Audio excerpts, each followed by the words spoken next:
Hello दोस्तों, स्वागत है आप सभी का हमारे यूट्यूब चैनल पर। तो दोस्तों मैं आज जो टिश्यू चैप्टर है, उत्तक चैप्टर, जो कि पशु परिचर एग्ज़ाम व जितनी भी कंपटीशन एग्ज़ाम लगती है जिसके अंदर जनरल साइंस आती है, उन एग्ज़ाम के लिए ये जनरल साइंस इम्पोर्टेंट रहेगी। तो ठीक है, शुरू करते हैं उत्तक चैप्टर। उत्तक। उत्तक उत्तक क्या होता है? देखो, उत्तक क्या होता है? कोशिकाओं का समूह होता है। यानी कि बहुत सारी कोशिकाएं मिलकर किसका निर्माण करती है? उत्तक का निर्माण करती है। बहुत सारी कोशिकाएं मिलकर किसका निर्माण करती है? उत्तक का निर्माण करती है। जो उत्तक होते हैं ना, उत्तक, ये आकार में, आकृति में, कार्य तथा उद्गम में समान होते हैं। ठीक है, एक तो आकार में, आकृति में, कार्य में और उद्गम में, की ओरिजिन ओरिजिन में क्या होते हैं? ये समान होते हैं। उत्तक शब्द का प्रयोग सबसे पहले किसने किया था? विचेत ने। ठीक है, विचेत ने किया था। उत्तक शब्द का सबसे सर्वप्रथम प्रयोग किसने किया था? विचेत ने। और उत्तक का अध्ययन यानी कि स्टडी ऑफ टिश्यू क्या कहलाता है? औतिकी, यानी इंग्लिश में बोले तो हिस्टोलॉजी। ठीक है, इंग्लिश टर्म और हिंदी टर्म इसके अंदर दोनों याद रखना। जैसे कि कुछ कुछ चीज़ों की इंग्लिश टर्म भी याद रखना, क्योंकि एग्जाम में क्या होता है, कभी कभी इंग्लिश को ही हिंदी वर्ड में यूज करके वो ऑप्शन में देता है। तो स्टडी ऑफ टिश्यू यानी कि उत्तक का अध्ययन क्या बोलते हैं? हिस्टोलॉजी। क्या बोलते हैं? हिस्टोलॉजी। और शब्द प्रयोग किसने किया था? विचेत ने। ठीक है, हिस्टोलॉजी। हिस्टोलॉजी की स्थापना किसने की थी? मार्सेलो मेलपिगी ने। ठीक है, मार्सेलो मेलपिगी ने हिस्टोलॉजी की स्थापना की थी। और इसको नाम किसने दिया था? मायर ने दिया था। मायर ने। कब? 1819 में इसको नाम दिया था मायर ने। स्थापना मार्सेलो मेलपिगी ने और नाम किसने दिया था? मायर ने दिया था। कब? 1819 के अंदर। 1819 के अंदर। उत्तक तंत्र। उत्तक तंत्र क्या होता है? उत्तकों का समूह, यानी उत्तक जैसे बहुत सारी कोशिका मिलकर उत्तक किसका निर्माण करती है? उत्तकों का। और उत्तक उत्तक मिलकर किसका निर्माण करते हैं? उत्तक तंत्र का। तो उत्तकों का समूह एक विशिष्ट कार्य करे, और वो उत्तक तंत्र क्या एक विशिष्ट कार्य करे ना। उत्तकों का समूह अगर एक विशिष्ट कार्य करे कोई भी, तो उसको क्या बोलेंगे? उत्तक तंत्र बोलेंगे। ठीक है, क्या बोलेंगे उसको? उत्तक तंत्र बोलेंगे। सेल्स की संरचना यानी कोशिकाओं की संरचना यानी स्ट्रक्चर। ठीक है, तो सेल्स की संरचना समान या भिन्न, जो कोशिका की संरचना तो समान और भिन्न हो सकती है, लेकिन जो उनका ओरिजिन होएगा यानी उत्पत्ति होगी ना उसकी, उस सेम कोशिकाओं से होगी। ठीक है, एक ही तरह की कोशिकाओं से होगी उनकी उत्पत्ति। ठीक है, अब आता है प्लांट टिश्यू पढ़ते हैं। प्लांट टिश्यू क्या होते हैं? अधिकांशतः मृत होते हैं इसके अंदर, नॉन लिविंग। ठीक है, प्लांट टिश्यू क्या होते हैं? अधिकांशतः नॉन लिविंग होते हैं। आज अपन प्लांट टिश्यू के बारे में ही पढ़ेंगे इसके अंदर। ठीक है, तो प्लांट टिश्यू क्या होता है? अधिकांशतः मृत होते हैं। अब प्लांट टिश्यू दो प्रकार के हो गए, एक तो मेरिस्टेमेटिक टिश्यू, एक हो गया परमानेंट टिश्यू। ठीक है, मेरिस्टेमेटिक टिश्यू का बोलते हैं विभाज्य उत्तक, और परमानेंट को स्थायी उत्तक बोल देंगे। अब विभाज्य उत्तक तो क्या होगा? तो विभाजित होगा। और स्थायी उत्तक क्या होगा? तो स्थायी होगा। ठीक है, इनके नाम से पता लग जाएगा। तो मेरिस्टेमेटिक होते हैं वो तीन प्रकार के होते हैं। ठीक है, जो विभाजित उत्तक होता है वो तीन प्रकार का होता है। एक तो एपिकल मेरिस्टेमेटिक, एपिकल मेरिस्टेम्स, इसको क्या बोलेंगे? शीर्षस्थ विभाज्य। दूसरा होता है पार्श्व विभाज्य उत्तक, और तीसरा होता है अंतर्विष्ट विभाज्य उत्तक। ठीक है, एपिकल मेरिस्टेम, लेटरल मेरिस्टेम और इंटरकैलरी मेरिस्टेम। ठीक है, शीर्षस्थ विभाज्य उत्तक, पार्श्व विभाज्य उत्तक और अंतर्विष्ट विभाज्य उत्तक। दूसरा है स्थायी उत्तक। स्थायी उत्तक में क्या आ जाएगा? सरल स्थायी उत्तक। और सरल स्थायी उत्तक भी तीन प्रकार के हो गए। ठीक है, सरल स्थायी उत्तक के तीन तीन प्रकार के हो गए। क्या क्या हो गए? पीसीएस से ध्यान रखना, PCS, पैरेन्काइमा, कोलेनकाइमा और स्क्लेरेन्काइमा। इनके इंग्लिश टर्म याद रखोगे तो ज़्यादा बेटर होगा, क्योंकि एग्जाम में ये हिंदी रूप में ही लिख के देते हैं। तो इसको क्या बोलेंगे? मृदुत्तक, फिर स्थूलकोणोत्तक, फिर दृढ़ोत्तक। तीनों याद रखना। ठीक है, पैरेन्काइमा, कोलेनकाइमा और स्क्लेरेन्काइमा, PCS। और देखो, स्थायी उत्तक दो भागों में बांटा गया था। तो सिंपल परमानेंट यानी कि सरल स्थायी उत्तक, और दूसरा क्या था? जटिल स्थायी उत्तक। ठीक है, जटिल स्थायी उत्तक भी दो भागों में बट गया, अब जाइलम में और फ्लोएम में। ठीक है, एक बार इसको वापस देख लो। विभाजित उत्तक को तीन भाग में आता है, एपिकल मेरिस्टेम यानी शीर्षस्थ विभाजित उत्तक, लेटरल मेरिस्टेम पार्श्व विभाजित उत्तक और एक इंटरकैलरी मेरिस्टेम अंतर्विष्ट विभाजित उत्तक। स्थायी उत्तक को दो भागों में बांटा, सिंपल यानी कि स्थायी सरल स्थायी उत्तक, और दूसरा क्या होता है? कॉम्प्लेक्स परमानेंट टिश्यू यानी कि जटिल स्थायी उत्तक। तो सिंपल वाला था तीन भागों में बांटा, PCS। ठीक है, तो पैरेन्काइमेटा, सॉरी, पैरेन्काइमा, कोलेनकाइमा, स्क्लेरेन्काइमा, यानी कि मर्दोत्तक, स्थूलकोणोत्तक और दृढ़ोत्तक। और दूसरा क्या है? जटिल उत्तक को दो भागों में बांटा, जाइलम में और किसमें? फ्लोएम के अंदर बांट दिया इसको। ठीक है, आगे चलते हैं। अब पहला अपना पढ़ेंगे विभाज्य उत्तक, मेरिस्टेमेटिक टिश्यू। मेरिस्टेमेटिक टिश्यू क्या होता है? ये निर्मित किससे होता है? पहले देखो, ये समान सजीव अवयस्क यानी कि इमेच्योर पतली कोशिका वृत्ति वाली कोशिका से जो समसूत्री विभाजन में सक्रिय हो, इससे इसका निर्माण होता है। किससे निर्माण होता है? यह समान सजीवन एक लिविंग वाला है ना, अवयस्क पतली कोशिका वृत्ति वाली कोशिका से जो समसूत्री विभाजन में भी सक्रिय हो। क्या कर रहे हैं? समसूत्री विभाजन भी करे, ठीक है, यानी कि माइटोसिस भी करे, उससे इसका निर्माण होगा, ठीक है, विभाज्य ऊतक का। नए स्तरीय ऊतक का निर्माण करते ही देखो सबसे पहले क्या होगा? विभाजन होगा, विभाजन से नई कोशिकाएं बनेंगी और नई कोशिकाएं ही स्थायी बन जाएंगी, ठीक है, वही स्थायी में होगी, स्थायी का रूप लेगी, तो नए स्थायी ऊतक का निर्माण करते हैं। मेरिस्टेमेटिक टिश्यू सेल्स यानी कि मेरिस्टेमेटिक यानी विभाज्य ऊतक कोशिकाएं क्या होती है? स्मॉल, छोटी होती है, पहली बात तो अंडाकार होती है, ठीक है, जिनमें कोशिका द्रव भरा होता है, ठीक है, इनमें क्या भरा होता है? कोशिका द्रव भरा होता है। अंतराकोशिकीय अवकाश इसमें अनुपस्थित होता है, ध्यान रखना, ये इंपॉर्टेंट है। अंतराकोशिकीय अवकाश होता है, इसमें अनुपस्थित होते हैं, और जंतुओं में अनुपस्थित होता है। ये जो ये विभाज्य ऊतक होता है ना, ये जंतुओं में अनुपस्थित होता है। और इनके अंदर क्या होता है? अंतरकोशिकीय अवकाश यानी कि इसके अंदर स्पेस नहीं पाया जाता। इनकी कोशिकाएं इतनी सटी हुई होती है, एक दूसरे से जुड़ी हुई इस तरीके से होती है कि इनके बीच में स्पेस ही नहीं पाया जाता। तो अंतरकोशिकीय स्थान क्या होता है? इसके अंदर अनुपस्थित होता है। ये देख लो इसके अंदर कि ये जो कोशिकाएं बन रही है, अब इनके बीच में देखो स्पेस नहीं है, यहाँ पे कोई स्पेस नहीं है, यहाँ पे स्पेस नहीं है, इनके बीच में स्पेस नहीं है यहाँ पे, ठीक है। तो देखो ये तो क्या होगा? केंद्र हो गया, ये जो बताया था केंद्र हो गया, और ये क्या होगा? बीच में द्रव भरा हुआ है, तो इसको बोलेंगे कोशिका द्रव बोल देंगे, ठीक है। क्या बोल देंगे? इसे कोशिका द्रव बोल देंगे। अब अपन विभाज्य ऊतक का पहला भाग पढ़ेंगे, क्या? शीर्षस्थ विभाज्य ऊतक, एपिकल मेरिस्टेम्स, ठीक है। ये कहाँ पाया जाता है? पहली बात तो कहाँ पाया जाता है? जड़ व तनों के वृद्धि वाले भागों में पाया जाता है। जड़ व तनों के वृद्धि वाले भागों में पाया जाता है। लंबाई बढ़ाने में सहायक होता है ये, ठीक है, लंबाई बढ़ाने में सहायक होता है। निरंतर विभाजित होते रहता है ये ना, ठीक है, निरंतर विभाजित होता है ये। जड़ व तनों पर वृद्धि बिंदु यानी कि ग्रोइंग पॉइंट का निर्माण करता है ये। जड़ व तनों की वृद्धि वाले भागों में पाया जाएगा, पहली बात तो ना, ध्यान रखना। और जड़ तनों की वृद्धि बिंदु का निर्माण करता है ये, किसका? ग्रोइंग पॉइंट का निर्माण करता है ये, ठीक है। और लंबाई बढ़ाने में सहायक है, निरंतर विभाजित होता रहता है। शीर्षस्थ विभाज्य ऊतक। अब दूसरा आता है पार्श्वीय विभाज्य ऊतक। तने की परिधियां व मूल के अंदर, जैसे तना ही है, ठीक है, ये मान के चलो ये तना है, ठीक है। तो इसकी जो परिधि रहेगी, ये परिधि रहेगी, इस परिधि पर आ जाएगा। अब सोचो इस परिधि का आकार बढ़ेगा तो मोटाई बढ़ेगी ना, नहीं बढ़ेगी? इसकी चौड़ाई बढ़ेगी, नहीं बढ़ेगी? बढ़ेगी ना। तो तने के परिधि का मूल में पाया जाता है ये। तने व जड़ का द्वितीय वृद्धि में सहायक है, द्वितीय वृद्धि। और तने व जड़ की चौड़ाई में वृद्धि करता है ये, कर रहा है ना, परिधि के अंदर वृद्धि होगी, चौड़ाई में वृद्धि होगी, इसलिए संवहन ऊतकों यानी वैस्कुलर बंडल का निर्माण करता है ये, ठीक है। तो तने की परिधि व मूल में पाया जाता है। तने व जड़ में द्वितीय वृद्धि करता है, और तने व जड़ में चौड़ाई में वृद्धि करता है, जड़ की ना, इसलिए संवहन ऊतकों यानी कि इसको वैस्कुलर बंडल का निर्माण करता है ये। इन्हें द्वितीयक विभाज्य ऊतक यानी कि सेकेंडरी मेरिस्टेम भी कहते हैं, ठीक है। अब देखो यह कॉर्क कैम्बियम के रूप में छाल के नीचे पाया जाता है। यह कॉर्क कैम्बियम के रूप में छाल के नीचे पाया जाता है, ठीक है, छाल के नीचे पाया जाएगा। अब आता है अंतर्विष्ट विभाज्य ऊतक, जिसको क्या बोलेंगे? Intercalary meristems. इंटरकैलरी मेरिस्टेम क्या होता है? देखो अब पत्ती आ जाएगी, ठीक है, तो पत्तियों के आधार व टहनी के पर्व यानी कि इंटरनोड के दोनों ओर उपस्थित होता है ये। पत्तियों के आधार व टहनी के पर्व के दोनों ओर उपस्थित होगा। स्तय ऊतक के बीच बीच में पाए जाते हैं, ध्यान रखना, स्तय ऊतक के बीच बीच में पाया जाता है, जो लंबाई में वृद्धि करता है ये, ठीक है, ये लंबाई में वृद्धि करता है। तो स्तय ऊतक के बीच बीच में पाया जाता है और लंबाई में वृद्धि करता है। देखो घासों के तनों, गेहूं के आधार, पुदीने तथा पाइनस की पत्ती के आधार पर उपस्थित होता है। किस चीज़ पे? देखो घास के तनों पर, एक गेहूं के आधार तथा पुदीने व पाइनस की पत्ती के आधार पर उपस्थित होता है ये, है ना, अंतर्विष्ट विभाज्य ऊतक है ना। अब अदर पॉइंट देखो, द्वितीय वृद्धि द्वारा बने वार्षिक वलय, जो द्वितीय वृद्धि हुई थी उसके द्वारा जो वार्षिक वलय बन रहे हैं वो पेड़ की आयु का संकेत देते हैं। किसका? पेड़ की आयु का संकेत देते हैं ये। तो ध्यान रखना, और द्वितीय वृद्धि किस में हो रही थी? द्वितीय वृद्धि हो रही थी पार्श्व विभाज्य ऊतक में, ठीक है, यानी कि लेटर मेरिस्टेम के अंदर हो रही थी।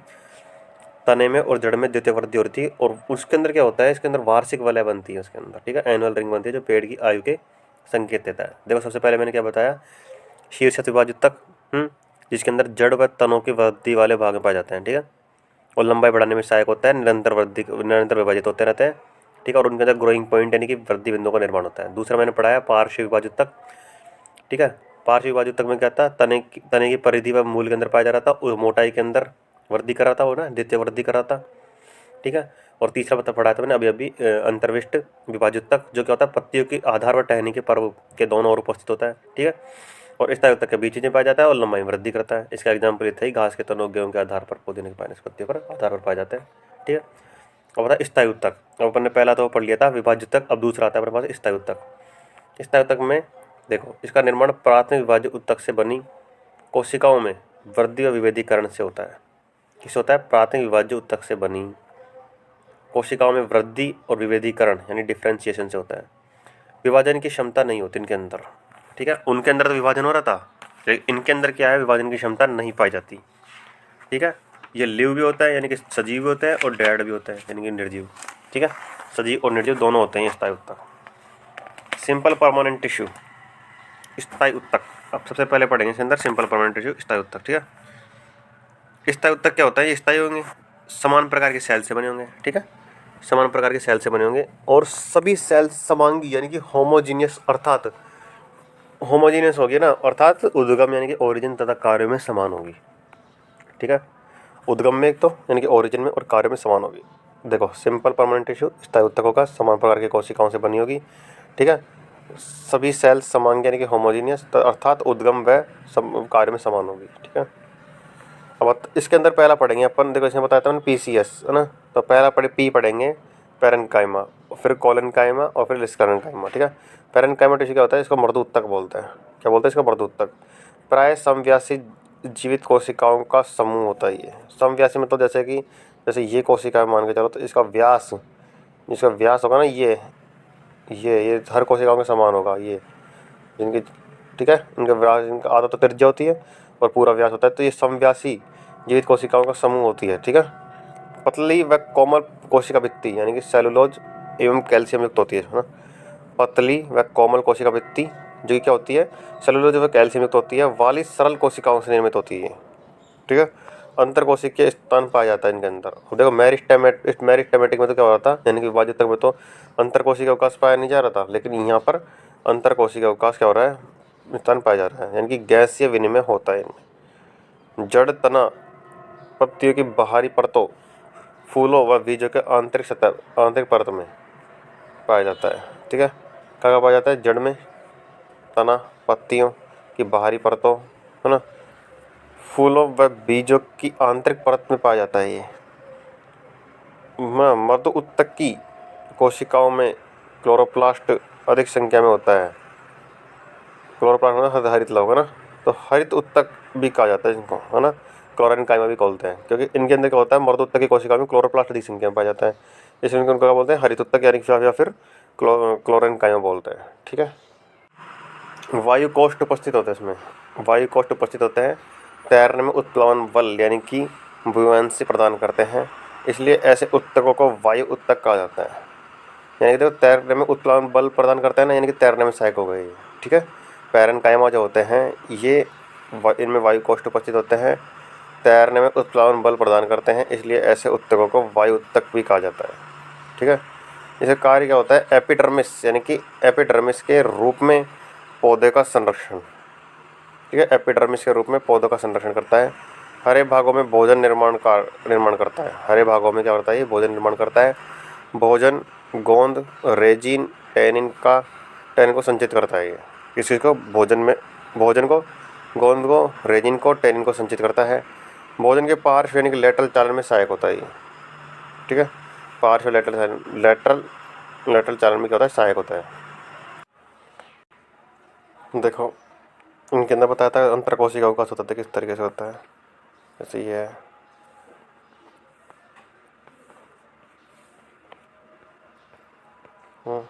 तो ये तो हो जाएगा केंद्रक, ठीक है। इनके बीच में जो रहेगा कोशिका द्रव, और ये जो स्थान रहेगा ना, ये स्थान ये हो जाएगा अंतर कोशिकीय अवकाश, ठीक है। अब आता है स्थूल कोण उत्तक, इसको क्या बोलेंगे, कोलेनकाइमा।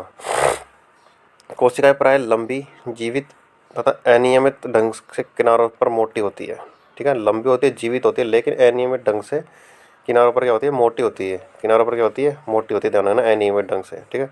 लंबी होती है, जीवित होती है, लेकिन अनियमित ढंग से किनारों पर मोटी होती है। अंतर कोशिका अवकाश में कम होते हैं।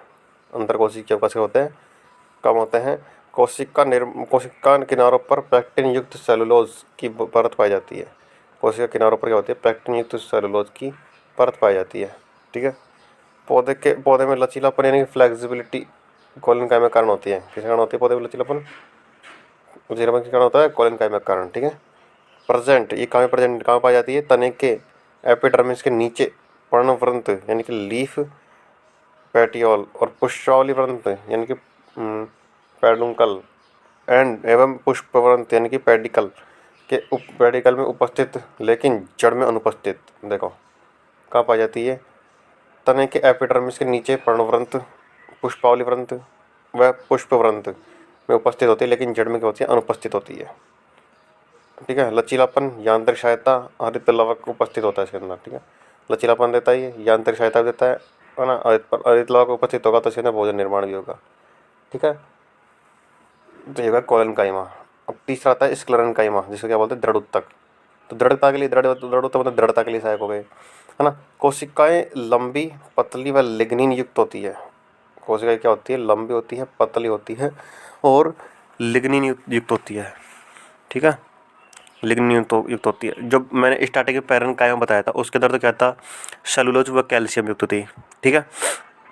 फिर बाद में बताया मैंने कोलन कायमा, उसमें क्या था, पैक्टिन युक्त सेलुलोज था, ठीक है। उसमें पैक्टिन युक्त सेलुलोज की परत पाई जाती थी कोशिका के किनारों पर, ठीक है। और अब पढ़ा रहा हूँ स्क्लेरन कायमा, और इसके अंदर क्या आ गया, इसके अंदर कोशिका लंबी, पतली व लिग्निन युक्त होगी इसके अंदर, ठीक है। तो इसके अंदर स्टार्टिंग में बताना ना सेलुलोज और कैल्शियम, दूसरा पैक्टिन युक्त सेलुलोज और तीसरा लिग्निन, ठीक है। तीसरा क्या है, लिग्निन से युक्त, ठीक है। इसमें अंतर कोशिकीय स्थान नहीं पाया जाता। पहले में तो क्या था, ज़्यादा बड़ा था, फिर क्या हुआ, कम हो गया, और इसके अंदर तो पाया ही नहीं जा रहा। अंतर कोशिकीय अवकाश क्या हो रहा है, इसमें पाया ही नहीं जा रहा। इसमें कोशिका द्रव भी अनुपस्थित होता है। अब कोशिका द्रव भी नहीं रहेगा तो क्या हो जाएगा, डेड सेल हो जाएंगी, ठीक है। देखो दृढ़ उत्तक क्यों होगा, दृढ़ यानी सूखा हुआ होगा इसलिए दृढ़ होगा, है ना। तो इसमें डेड सेल पाई जाएगी, ठीक है। इसके अंदर कोशिका द्रव अनुपस्थित रहेगा। कठोर और मजबूत होएगा ये, है ना, कठोर और मजबूत। कहाँ पाया जाता है, तने में संवहन मंडल यानी कि वैस्कुलर बंडल के समीप, पत्तों की शिराओं यानी कि वेन में, बीजों एवं फलों के रेशेयुक्त छिलकों में, नारियल कवच होता है जिसका बना होता है, नारियल कवच, ठीक है। नारियल कवच होता है जिसका बना होता है। तो ये तो तने के संवहन मंडल यानी कि वैस्कुलर बंडल के समीप आ जाता है ना। पत्तों की शिराओं में, ठीक है, कहाँ पे, पत्तों की शिराओं में, वेन में। और बीज व फलों के रेशेयुक्त छिलकों में, ठीक है। बीज व फलों के रेशेयुक्त जो छिलके होते हैं ना, जैसे कि नारियल कवच, उनके अंदर पाया जाता है ये, ठीक है। इसका कार्य देखो, आंतरिक भागों की रक्षा, दृढ़ता यानी कि परसिस्टेंसी, लचीलापन यानी फ्लेक्सिबिलिटी, है ना। ये कार्य इसका आंतरिक भागों की रक्षा करना है, तो दृढ़ता देना, लचीलापन देना, और हरित लवक में क्या होता है, उपस्थित होता है। तो ये भी क्या करता होगा, प्रकाश संश्लेषण करता होगा। तो प्रकाश संश्लेषण तीनों के अंदर ही हो रहा है, ठीक है, तीनों के अंदर ही होता है ना। लेकिन जो स्टार्टिंग में आता है ना पैरेन्काइमा, जिसे क्या बोलते हैं, मृदु उत्तक, उसमें क्या होता है, जो हरित लवक जो होता है ना, हरित उत्तक होता है, हरित लवक उसमें ज़्यादा पाया जाता है ना। क्लोरोप्लास्ट की संख्या उसमें क्या होती है, अधिक होती है, ठीक है। तीनों मैंने पढ़ दिए। क्या देखो, मैंने स्टार्टिंग से बताता हूँ एक बात वहाँ पर। स्टार्टिंग से मैंने आपको क्या पढ़ाया था, विभाज्य उत्तक, जिसके तीन भाग बढ़ाते हैं, शीर्षस्थ विभाज्य उत्तक, पार्श्व विभाज्य उत्तक और अंतर्विष्ट विभाज्य उत्तक।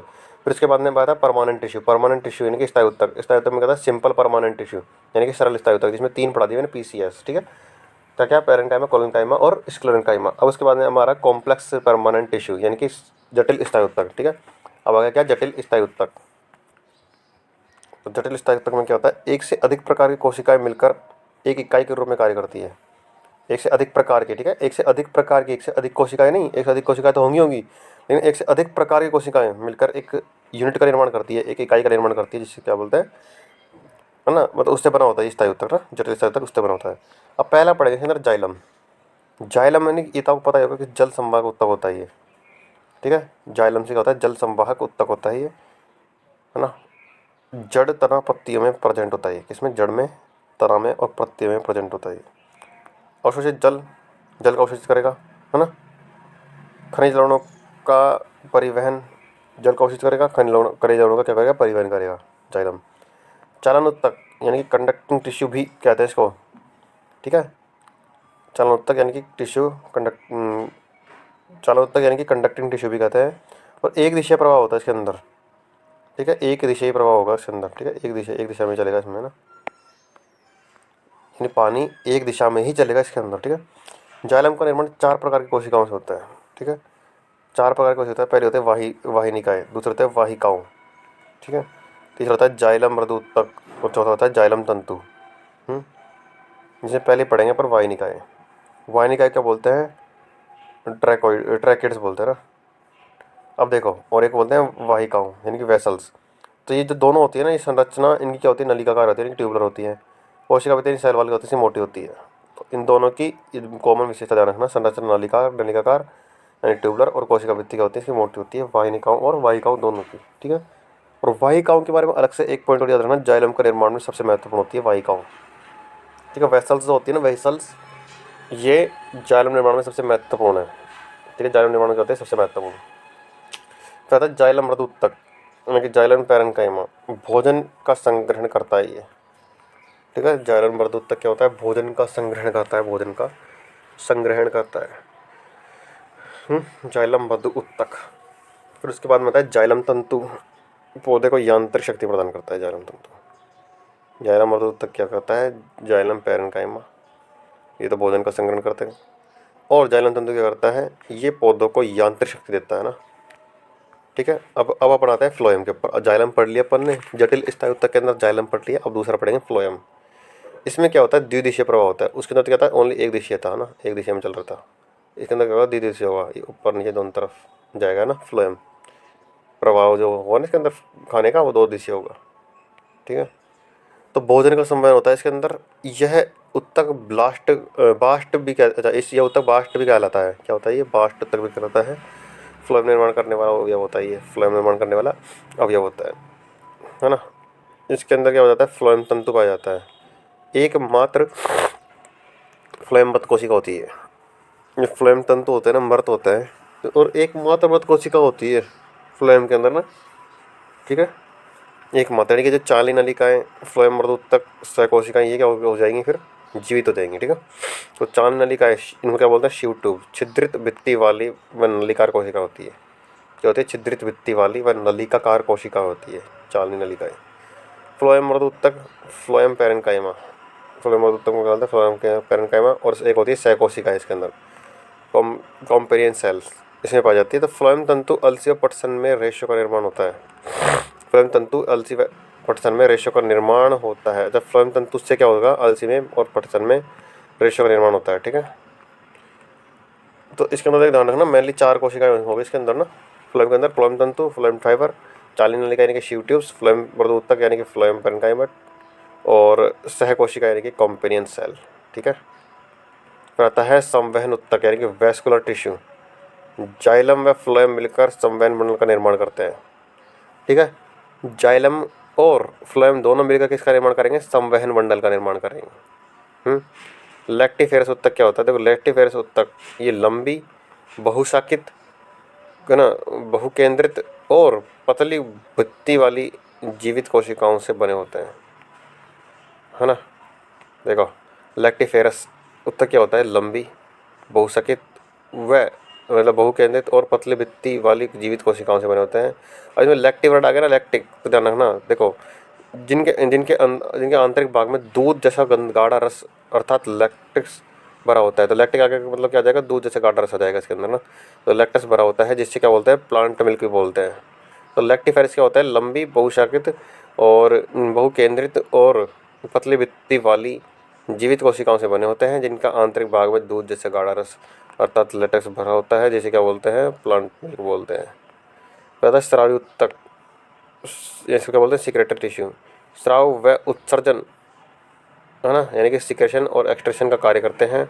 एग्जाम्पल इसका हाइड्रोथोइड्स, ट्राइकॉम्स और स्रावनाल तथा ग्रंथियाँ। ये क्या होता है, उत्सर्जन का कार्य करते हैं चारों, ये सारे एग्जाम्पल हो गया, यानी कि ना स्रावी उत्तक यानी कि सिक्रेटरी सेल ना, स्राव का उत्सर्जन का कार्य करते हैं। तो इसमें क्या कहा जाएगा, हाइड्रोथोइड्स, ट्राइकॉम्स, स्रावनाल व ग्रंथियाँ आ जाएगी इसके अंदर, ठीक है। अदर पॉइंट देख लो इसके अंदर, प्लांट टिश्यू का यानी कि पादप उत्तक चैप्टर में अदर पॉइंट, प्लांट उत्तक कारक की कोशिका की दीवारें सुबेरिन द्वारा समन्वित होती है जो उन्हें पानी व गैस अणुओं के लिए अभेद बनाती है। प्लांट उत्तक कवक की कोशिका की दीवारें होती है ना, सुबेरिन द्वारा समन्वित होती है। किसके द्वारा? सुबेरिन द्वारा समन्वित होती है, जो उन्हें पानी व गैस के अणुओं के लिए अभेद बनाती है। ठीक है, पानी व गैस के लिए क्या बनाती है? अभेद बनाती है। ट्रैकेट क्या होता है? जीवित कोशिका जो जाइलम में जल संवहन हेतु उपस्थित होती है। ट्रैकेट क्या होता है? जीवित कोशिका होती है जो जाइलम में जल संवहन हेतु उपस्थित होती है। इनकी कोशिका भित्ति में छिद्रों की कमी होती है। ट्रैकेट के अंदर ध्यान रखना, इसमें छिद्रों की कमी होती है ये कोशिका भित्ति के अंदर। आयोडाइसिक गंधक के कारण होती है मिथाइल सैलिसिलेट के कारण। आयोडाइसिक गंधक के कारण होती है मिथाइल सैलिसिलेट के कारण होती है। परासरण यानी कि ऑस्मोसिस शब्द नॉलेट ने दिया। ऑस्मोसिस शब्द किसने किया था? नॉलेट ने दिया था। ठीक है, परासरण नॉलेट ने। जल सक्रियता की अवधारणा स्टेटर और टेलर ने दी। जल सक्रियता की अवधारणा किसने दी थी? स्टेटर और टेलर ने।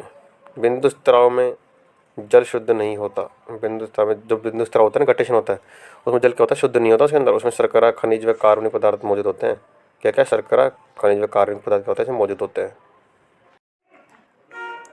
तो दोस्तों, कैसी लगी आपको हमारी ये वीडियो? कमेंट करके ज़रूर बताएं। और जो कोई भी मेरे साथ तैयारी करना चाहता है पशु परिचर की, तो आपको मैं कमेंट बॉक्स में या फिर डिस्क्रिप्शन बॉक्स में टेलीग्राम ग्रुप का लिंक दे दूँगा, उसमें जुड़ जाइए। वहाँ पर क्विज होती है और कोई भी आपकी राय हो तो आप ज़रूर शेयर कर सकते हैं। तो मिलते हैं नेक्स्ट वीडियो में। जय हिंद, जय भारत।